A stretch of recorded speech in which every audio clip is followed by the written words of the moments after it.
Olá, muito boa noite a você. Eu sou Adalberto Piotti, seja bem-vindo ao Cenário Econômico pela TV Brasil, com emissoras públicas de todo o país, diretamente dos estúdios da B3, no centro da cidade de São Paulo. A manutenção dos juros pelo Banco Central americano e a influência que isso trouxe ao dólar negociado no Brasil acima de R$ 3,50 hoje, sem sinal de que possa arrefecer, de baixar no curto prazo, começam a incomodar a economia brasileira. A pergunta que se faz é justamente por quanto tempo isso vai durar. Sobretudo porque se impacta na inflação brasileira o aumento do dólar, na questão dos combustíveis, que impactam diretamente no preço do frete, a pergunta é o quanto isso mexe na inflação do longo prazo. Fato é que o IPCA ainda está abaixo dos 3% no seu valor anualizado nos últimos 12 meses. É um índice de inflação ainda baixa, controlada e que permitiu nos últimos tempos o aumento do consumo, dado o valor maior de compra dos salários. Por isso mesmo é que um eventual aumento de custos pode fazer com que as pessoas comprem menos, dado o desemprego muito alto, o que faria a roda da economia brasileira girar mais devagar e diminuir o ritmo da recuperação econômica. Alguns dados da indústria mostram que março foi um mês mais fraco do que se esperava para o setor. Embora nas comparações anuais, tanto o faturamento como a geração de empregos, os números ainda sejam positivos, num ano eleitoral, a pergunta, de novo, é por quanto tempo as comparações de longo prazo permanecerão no campo do otimismo. O cenário econômico está no ar. A pesquisa Indicadores Industriais da CNI mostra que a indústria ainda continua enfrentando dificuldades dada a recuperação mais lenta do que se esperava para o setor. Alguns dados mostram uma queda entre fevereiro e março, justamente quando se esperava um avanço. Destaque justamente para o recuo do faturamento e do emprego. A notícia boa é que na comparação com os mesmos períodos do ano passado, os números são positivos. Vamos lá, a gente tem os dados ali.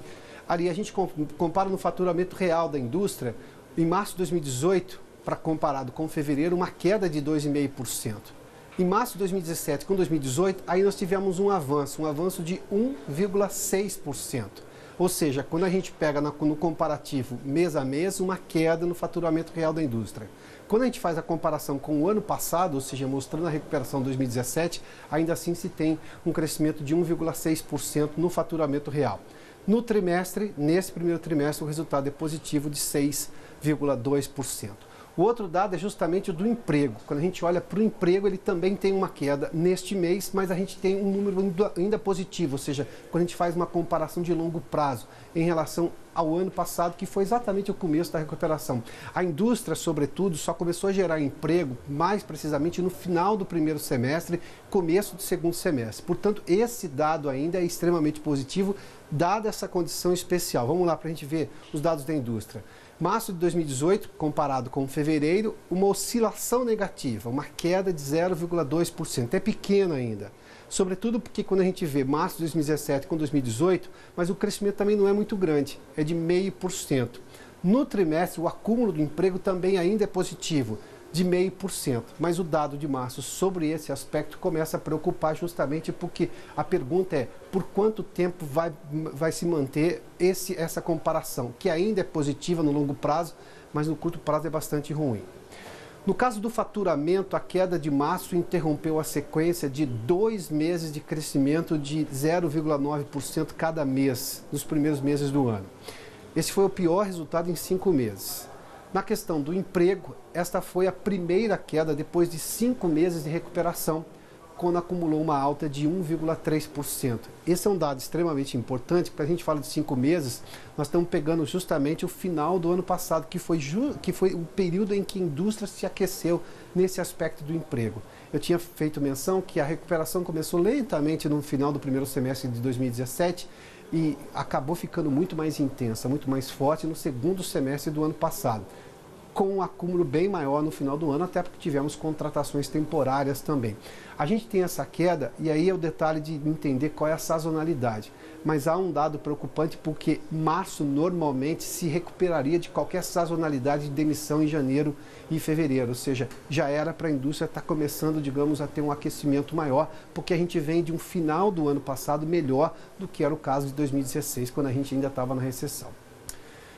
E a inflação de abril, medida pelo Índice de Preços ao Consumidor Semanal da Fundação Getúlio Vargas, foi 2 vezes maior que a de março, mas continua inferior a 3% no acumulado em 12 meses. O repórter Maurício de Almeida, no Rio, traz os números no detalhe. Maurício, boa noite, bem-vindo. Olá, Piotr, muito obrigado, boa noite. O IPCS, que é o Índice de Preço ao Consumidor Semanal, registrou uma alta de 0,34%. 0,02 ponto percentual em comparação com o último IPCS. Agora, no acumulado do ano, ele registra um aumento de 1,37% e no acumulado dos últimos 12 meses, alta de 2,98%, que estaria abaixo daquele piso da meta para a inflação calculado pelo Banco Central, que é de 3%, já que o centro da meta fica em 4,5%, podendo ser 1,5% para baixo ou 1,5% para cima. É sempre bom lembrar que esse que nós estamos falando é o IPCS da Fundação Getúlio Vargas. O Banco Central utiliza para calcular o piso da meta e o centro da meta o IPCA, que é o Índice Oficial de Inflação do IBGE. Agora, voltando a falar sobre o IPCS, 5 das 8 classes que foram analisadas pela Fundação Getúlio Vargas registraram aumento dos preços nessa última avaliação feita pelos pesquisadores da FGV, com destaque para os itens ligados à saúde e cuidados pessoais, que subiram 1,12%. Destaque maior ainda quando isolamos a categoria medicamentos. Aí a alta foi ainda maior, 2,36%. Piotr. Muito obrigado, Maurício.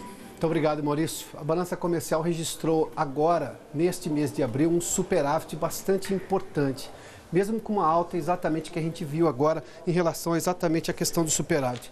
A balança comercial, a previsão do Banco Central é de 50 bilhões para o final deste ano, e esse superávit chama atenção agora, justamente neste mês de abril. Vamos lá, nós temos os números na tela. As exportações que a gente tem ali foram de 19 bilhões, uma queda de 3,4%.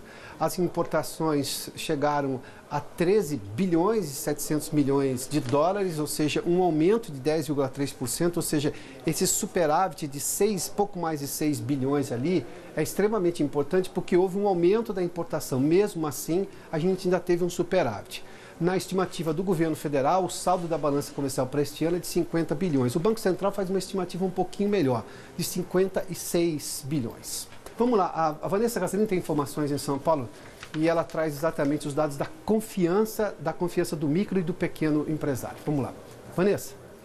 Oi, Piotr. Boa noite para você, boa noite a todos. Exatamente isso, essa confiança aumentou em maio. 62% dos micro e pequenos estão otimistas com o futuro dos negócios e 48% acreditam que o faturamento vai aumentar nos próximos 6 meses. Esse levantamento é do SPC Brasil e da Confederação Nacional dos Dirigentes Lojistas. Esse indicador atingiu 52,7 pontos em abril, quase 3 pontos abaixo do que tinha sido registrado em março. Mas em março também o índice alcançou o maior resultado da série histórica, que foi iniciada em 2015. Essa é a 7ª vez seguida que a pontuação fica acima dos 50, o que indica então otimismo. De acordo com as entidades, os números confirmam as expectativas para 2018 de que o país deve crescer com inflação sob controle e juros baixos, apesar das incertezas relacionadas, por exemplo, à agenda de reformas. Entre os que disseram esperar melhoras para as empresas nos próximos 6 meses, 32% confiam na boa gestão que fazem do próprio negócio e 29% estão fazendo investimentos. Já entre os pessimistas, os principais motivos são queda nas vendas e as dificuldades de se empreender no país. Já entre os que estão otimistas com a economia nos próximos 6 meses, a maioria, 52%, não sabe explicar por quê, segundo a pesquisa. Já 26% dos ouvidos mencionam a melhora dos indicadores econômicos, Piotr. Aliás, ainda falando sobre as micro e pequenas empresas, começou hoje o prazo que essas empresas têm para adesão no Refis. O Refis, que antes era para as grandes empresas, depois houve uma nova mudança e agora as micro e pequenas também podem aderir. O programa permite o parcelamento da dívida e descontos de até 90%. A gente divulgou isso na semana passada, exatamente os números, porque há 3 modalidades. O pagamento à vista, que permite um desconto maior, depois um parcelamento em um determinado número de parcelas, ou quanto maior o número de parcelas, é menor o valor do desconto. Ou seja, prazo maior, menor desconto, prazo menor, o desconto é extremamente alto, chega a 90% no caso de pagamento à vista. Ou seja, dependendo desse modelo de adesão, a vantagem se dá ou no prazo, para o pagamento desses déficits todos com a Receita Federal. Só vale lembrar que o Refis não faz nenhuma menção em relação a impostos municipais ou estaduais que a empresa tenha. A negociação no Refis é só com impostos federais, ou seja, é uma negociação direta com a Receita Federal. Bom, agora sim, falando sobre a confiança. O número de usuários, dos planos de saúde cresceu em março pelo 4º mês consecutivo. Chegou a 47 milhões e 400 mil, 65 mil a mais do que em fevereiro e 128 mil a mais do que em relação a março do ano passado. Ou seja, aí de novo a gente tem uma comparação. Embora sejam positivas ambas, ou seja, em comparação a fevereiro e a comparação com o ano passado. O que demonstra, por esse sinal, claramente uma recuperação da economia. Isso é muito claro, a gente vê, os dados são melhores. Há pouco eu fiz menção sobre os dados da indústria, na abertura aqui do cenário econômico, quando a gente tinha uma outra situação. Ali a gente estava vendo uma desaceleração da economia. Por esse aspecto, a economia, sim, é preocupante. Mas quando a gente olha para a realidade deste ano e a realidade que tínhamos no começo do ano passado, no começo da retomada econômica, saindo da recessão de 2016, aí sim, obviamente que os dados são extremamente positivos. Mas como a gente começou a sair da recessão, a pergunta é se a gente consegue avançar mais e avançar mais rapidamente, até porque o dado do desemprego chama muita atenção e só a retomada econômica que vai permitir que a gente tenha uma recuperação do nível de emprego. Mas ainda sobre esses dados, os usuários de planos odontológicos, aí um outro detalhe, também continuam em alta, como tem acontecido nos últimos anos. E chegaram a 23 milhões e 200 mil em março, ou seja, 23 milhões e 200 mil agora no mês de março em relação a planos odontológicos. Os números são da Agência Nacional de Saúde Suplementar. No ano passado, o número de pessoas que têm plano de saúde oscilou mês a mês e agora mostra uma tendência firme de recuperação. Muita gente perdeu o emprego e, claro, perdeu também o plano de saúde. E quem bancava isso por si próprio, aí teve que fazer uma contenção de despesas e acabou olhando para o plano de saúde ou reduzindo esse plano de saúde por um preço mais acessível ou mesmo assim desistindo do plano de saúde porque, obviamente, o custo é extremamente alto. Bom, vamos fazer um intervalo, daqui a pouco a gente tem as informações do mercado e para falar justamente do dólar em alta, chegou a 3,55 na máxima hoje, a gente volta em instantes. Já de volta aqui ao estudo do Centro de Operações da Bolsa, hoje o dólar chegou a 3,55, houve uma decisão do Comitê de Política Monetária do Banco Central dos Estados Unidos em manter os juros, mas sinalizou que podem aumentar, os juros podem ser aumentados até no curto prazo. E, obviamente, essa era a aposta do mercado financeiro aqui no Brasil quando a gente começou a ter esse movimento de alta do dólar. Parte se explica por isso, a outra parte é uma aposta no dólar que não faz muito sentido dentro da lógica da recuperação econômica brasileira. A gente não tem risco Brasil alto para justificar uma aposta no dólar como moeda de segurança. Mas vamos lá, a gente tem primeiramente o Ibovespa, uma queda de 1,82% a 84.547 pontos. O Ibovespa recuou bastante hoje.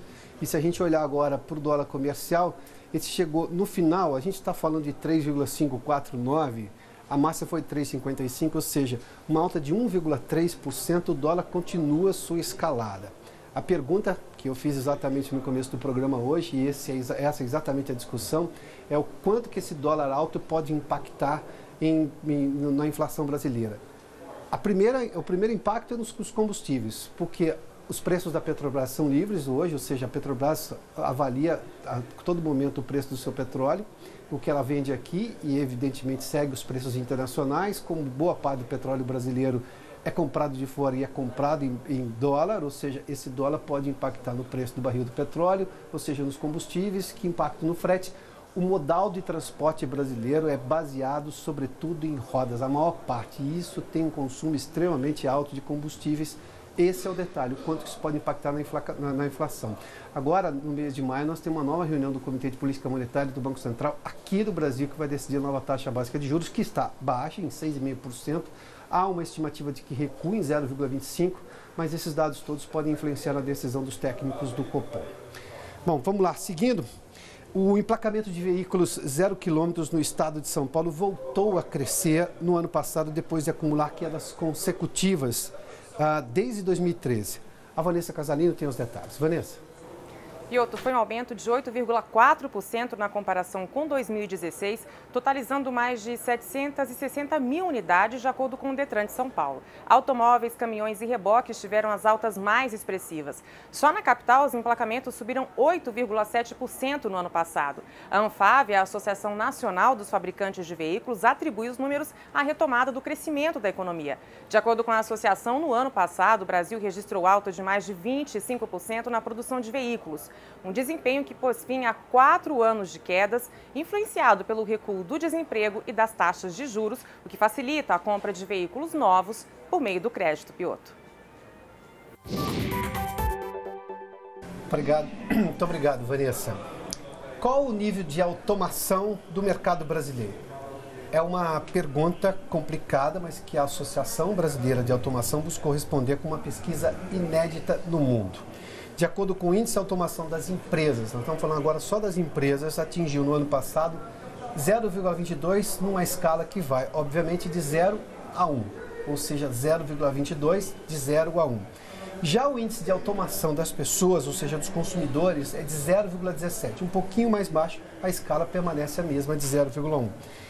Para explicar e interpretar esses dados, nós convidamos a diretora de Pesquisa e Desenvolvimento da Associação Brasileira de Automação, a Marina Pereira. Marina, bem-vinda. Obrigada, boa noite. Bom, falar de automação hoje no dia que deu problema aqui no meu telefone é fantástico. Pois é, eu estou um pouco preocupada. Acho que este consumidor é mais dado a fazer as coisas assim, naturalmente, do que com muita máquina. Mas vamos lá. Falando sobre esse dado, se a gente olhar para as empresas de 0,22, o que se mede de automação? O que é o conceito de automação agora, em 2018, para se chegar a esse dado? Perfeito. Como representamos, como a GS1 Brasil representa a entidade que representa a automação no país, a gente primeiro decidiu entender o que é automação. Tá. Por isso que o índice ele é medido olhando alguns aspectos, como sistemas. Quando se fala de indústria, comércio e serviços, se mede quanto se usa de sistemas, por exemplo, um sistema de CRM, que é relacionamento com o cliente, de BI, de Business Intelligence, que são aqueles gráficos bonitos que a gente olha para entender um pouquinho o mercado. Então, o quanto as empresas adotam esse tipo de tecnologia em seu negócio para ter mais eficiência, assim como logística. Então, quanto que o meu processo logístico é automatizado, o picking, packing, posting, que se fala que é o enviar, receber e chegar até o cliente final, o quanto esse processo está automatizado dentro do negócio. Atendimento, hoje a gente tem alguns atendimentos que são automáticos. Então, quantas vezes você já não ligou para um sistema telefônico e é uma pessoa virtual que te atende? Então, tudo isso são formas de se medir a automação em que você vê processos sendo feitos de uma forma automática e que se ganha processo e produtividade nos negócios. Mas dentro de empresas a gente também mede relacionamento com o cliente, relacionamento com o colaborador, ou seja, que atividades que o colaborador faz dentro da empresa e a empresa analisa, rastreia o que está sendo feito até para ganhar mais produtividade. E quando se fala em empresas ainda, o que divide é principalmente comércio, serviços e indústria. Comércio e serviços é a loja, indústria, automação na fábrica, no chão de fábrica. Ou seja, nos procedimentos que ele tinha ali de fabricação do que ele faz naquele lugar, é isso? Isso mesmo. E quando a gente olha para o índice da indústria, ele é 0,26, ele é maior do que o índice Brasil. Por que isso acontece? Porque a revolução industrial aconteceu lá em 1700. Quando a gente fala do comércio, a revolução do comércio, a revolução comercial, que é a automação na frente de caixa, isso está acontecendo hoje, a gente está vivendo isso. Sistemas de pagamentos mais automáticos, a caixa, quando você passa o código de barras automaticamente, tudo isso é automação para o dia a dia do consumidor. Até onde isso, de fato, é um incremento na qualidade do produto ou do serviço prestado? Dia desses eu vi uma situação, e não foi a primeira, só que essa me chamou a atenção, o tamanho da fila. Aí tinha uma fila gigantesca para passar por um caixa, estou falando de uma experiência de comércio. Sim. Aí, bom, por que tem essa fila aqui mesmo? Porque eu estou vendo todo mundo meio parado, caiu o sistema. É a frase mágica para explicar todos os problemas. Tá, mas tudo bem, então faz manual, resolve esse problema. O consumidor já fez... Você já fez o mais difícil, que é atrair o consumidor disposto a pagar. Sim. Provavelmente ele vai pagar com um cartão, e você precisa de um sistema para receber aquilo. Bom, mas enfim... Ninguém saiu ali, tomou a atitude que as máquinas jamais vão ser capazes de fazer, porque isso é um talento humano. Dizer assim, quem está com dinheiro? Vem cá na fila do lado, eu vou resolver a vida de quem já está com dinheiro, eu faço as contas, a gente faz aqui no papel, aquela coisa de padeiro, sabe? Resolve rapidinho. Sim. Não, ninguém tomou nenhuma iniciativa. A minha pergunta é, o quanto que essa automação, eu posso entender que quando dá tudo certo, tudo vai mais rápido. Certo. Isso eu compreendo. Perfeito. Se o leitor de código de barras estiver certo, porque às vezes está lá uma coisa e depois cobra-se outra. Mas o quanto que isso realmente mexeu na qualidade do serviço e do produto? Na verdade, quando você tem os sistemas integrados e funcionando, maior o seu nível de automação no índice. Então, essa situação, por exemplo, que você descreveu, não teve uma iniciativa de um humano ir lá e cobrar. Eu tenho que ter um plano B sistêmico também para atender esse tipo de situação. Então, isso também é mensurado dentro do nosso diagnóstico, porque a gente avalia o quanto os sistemas estão integrados e o quanto efetivamente eu tenho uma padronização de comunicação de ponta a ponta. E quando eu falo do consumidor que está na outra ponta, o diagnóstico de automação é completamente diferente. Como é que se mede a automação do consumidor? O que é automação para você? É o uso de internet, de wearables, que é aquele relógio inteligente, é o uso, por exemplo, de aplicativos que você liga e desliga o ar-condicionado da sua casa. Então, quando a gente fez o diagnóstico de automação para o consumidor, a gente viu que tinha que dividir, porque a automação para o consumidor é a facilidade do dia a dia. O consumidor enxerga a facilidade que ele tem lá no ponto de venda, de no caixa, não ficar esperando numa fila enorme, porque tem um sistema automatizado, tem um leitor de código de barras, tem um leitor muitas vezes de radiofrequência que vem sido falado ultimamente bastante agora com as novas tecnologias adotadas, por isso que eu falei da revolução comercial agora que vem acontecendo. Então o consumidor percebe essa evolução dentro da empresa, dentro da indústria e também dentro do comércio, mas a automação para ele no dia a dia está relacionada à adoção de tecnologias que facilitem a sua vida. Mas vamos voltar do plano B, que eu gostei da história do plano B. Quer dizer, não basta uma empresa estar completamente automatizada se ela não tiver um plano B levando... Porque aí nós estamos falando de nível de dependência. A lógica humana é depender cada vez menos de coisas que ela possa ter autonomia maior. Se eu não tenho um plano B, eu fiquei dependente do plano A. E se o plano A não funciona, para tudo. A adoção da tecnologia facilita a vida do consumidor e facilita a vida da empresa.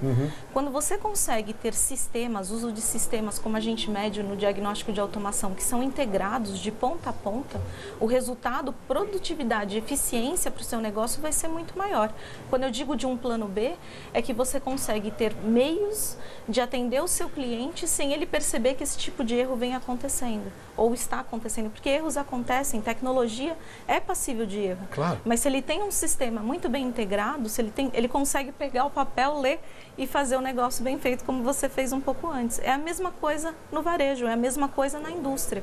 Se você tem um sistema muito bem planejado, integrado com automação, tudo vai sair de uma maneira eficiente e integrada e bem-sucedida.